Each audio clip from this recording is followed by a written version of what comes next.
happy to join with you today in what will go down in history as the greatest demonstration for freedom in the history of our nation.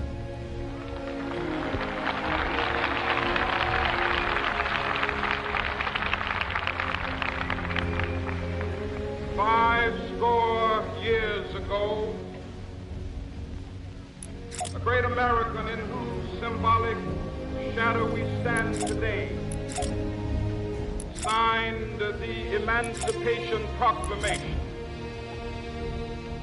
This momentous decree came as a great beacon light of hope to millions of Negro slaves who had been seared in the flames of withering injustice. It came as a joyous daybreak to end the long night of their captivity. But 100 years later, the Negro still is not free. 100 years later, the life of the Negro is still sadly crippled by the manacles of segregation and the chains of discrimination. 100 years later, the Negro lives on a lonely island of poverty in the midst of a vast ocean of material prosperity. 100 years later, the Negro is still languished in the corners of American society, finds himself in exile in his own land. So we've come here today to dramatize a shameful condition. In a sense, we've come to our nation's capital to cash a check. When the architects of our republic wrote the magnificent words of the Constitution and the Declaration of Independence, they were signing a promissory note to which every American was to fall heir. This note was a promise that all men, yes, black men as well as white men, would be guaranteed the unalienable rights of life, liberty, and the pursuit of happiness. It is obvious today that America has defaulted on this promissory note insofar as her citizens of color are concerned. Instead of honoring this sacred obligation, America has given the Negro people a bad check, a check which has come back marked insufficient funds.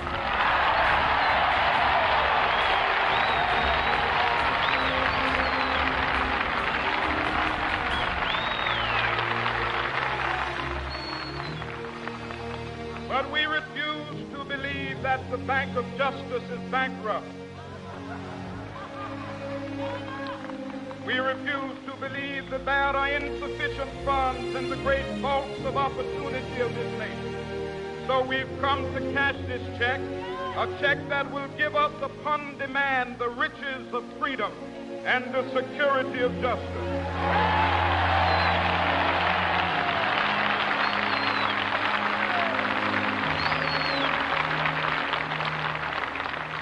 We have also come to this hallowed spot to remind America of the fierce urgency of now. This is no time to engage in the luxury of cooling off or to take the tranquilizing drug of gradualism.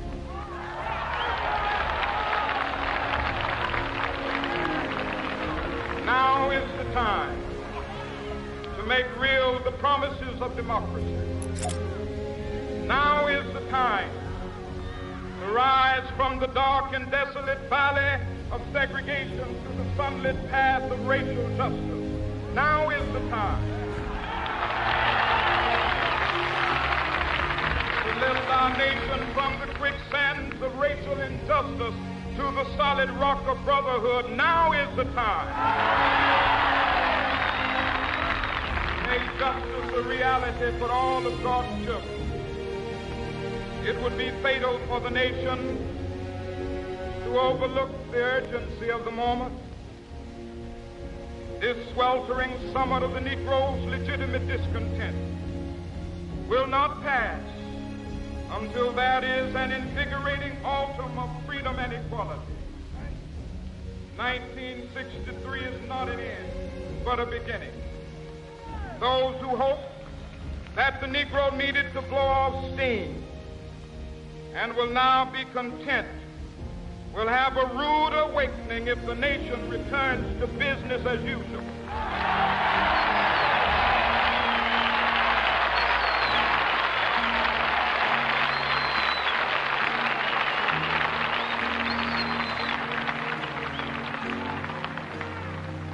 There will be neither rest nor tranquility in America till the Negro is granted his citizenship rights. The whirlwinds of revolt will continue to shake the foundations of our nation until the bright day of justice emerges. But that is something that I must say to my people who stand on the warm threshold which leads into the palace of justice. In the process of gaining our rightful place, we must not be guilty of wrongful deeds. Let us not seek to satisfy our thirst for freedom by drinking from the cup of bitterness and hatred.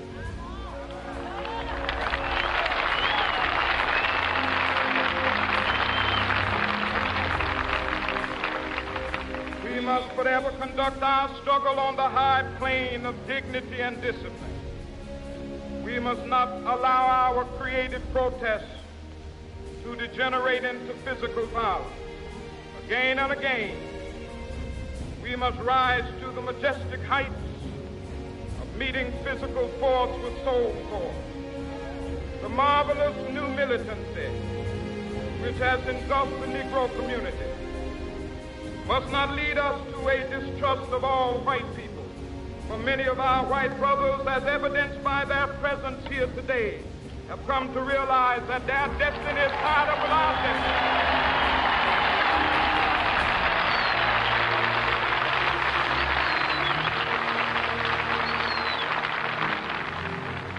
They have come to realize that their freedom is inextricably bound to our freedom. We cannot walk alone. As we walk, we must make the pledge that we shall always march ahead. We cannot turn back. There are those who are asking the devotees of civil rights, when will you be satisfied? We can never be satisfied as long as the Negro is the victim of the unspeakable horrors of police brutality. We can never be satisfied as long as our body is heavy with the fatigue of travel, cannot gain lodging in the motels of the highways and the hotels of the city.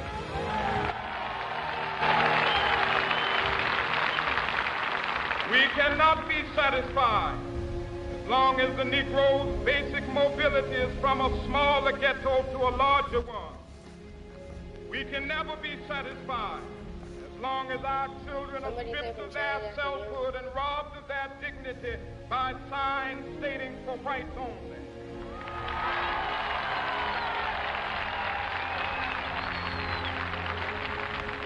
We cannot be satisfied as long as a Negro in Mississippi cannot vote and a Negro in New York believes he has nothing for which to vote.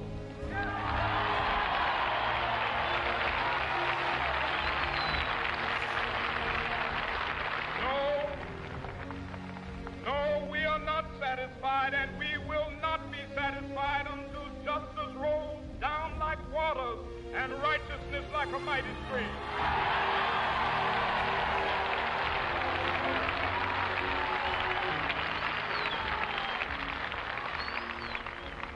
I am not unmindful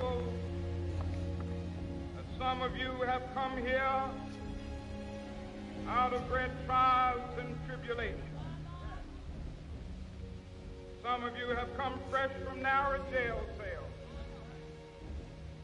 Some of you have come from areas where your quest for freedom left you battered by the storms of persecution, staggered by the winds of police brutality.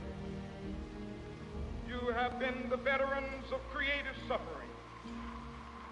Continue to work with the faith that unearned suffering is redemptive. Go back to Mississippi. Go back to Alabama. Go back to South Carolina. Go back to Georgia. Go back to Louisiana. Go back to the slums and ghettos of our northern cities, knowing that somehow this situation can and will be changed. Let us not wallow in the valley of despair. I say to you today, my friend,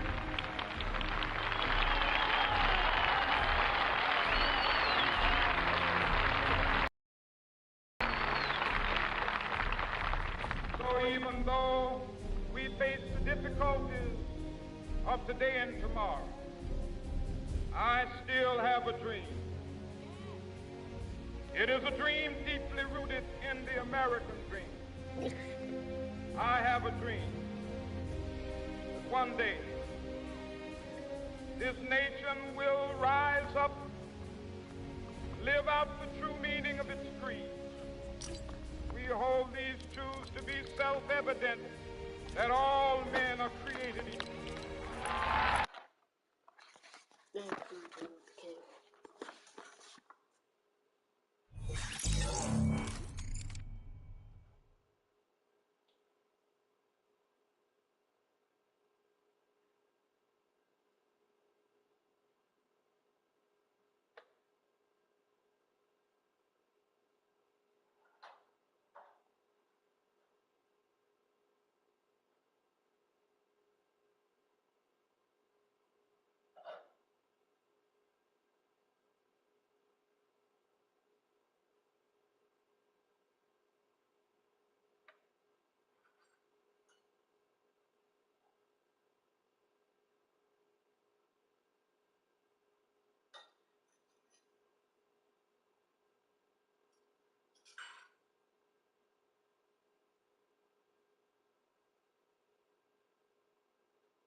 swear it. Y'all made me go kill son. Told my shooter have mercy and chill, bro.